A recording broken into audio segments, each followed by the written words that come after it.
Praise the lord. దేవునికి మహిమ కలుగును గాక. అందరూ బాగున్నారా? ఈ దినం దేవుని వాగ్దానం, బహుమానము. యెహోవా నీవు చేసిన దానికి ప్రతిఫలం ఇచ్చును. ఋతు గ్రంథం 2వ అధ్యాయం 12వ వచనం.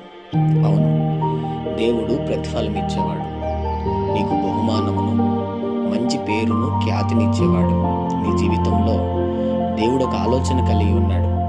ఇన్ని దినాలుగా నువ్వు ఆశిస్తున్నది, నువ్వు కోరుకొని ప్రభు దగ్గర కన్నీటితో ప్రార్థిస్తుంది నా ప్రభు ఇవ్వబోతున్నాడు. గమనిస్తున్నావా? ఆయన నిశ్చయముగా నీకు మంచి ప్రతిఫలం ఇచ్చి నిన్ను అనేకులు ఎదుట నా దేవుడు ఘనపరచును గాక. చిన్న మాట ప్రార్థన. ప్రేమ కనికరం గల మా తండ్రి, నీకు వందనాలు. ఈ ఉదయకాల సమయంలో బిడ్డలను మీరు దీవించి బలపరిచి, వారు వెళ్తున్న ప్రయాణంలో, మార్గముల్లో, పనుల్లో, ప్రయత్నముల్లో ఈ దినం మీరు వారికి తోడుగుండమని, నిశ్చయంగా వారి జీవితంలో మంచి బహుమానం ఇచ్చి ప్రతిఫలం దయచేసి దీవించమని యేసు నామములో అడుగుతున్నాం తండ్రి. ఆమెన్.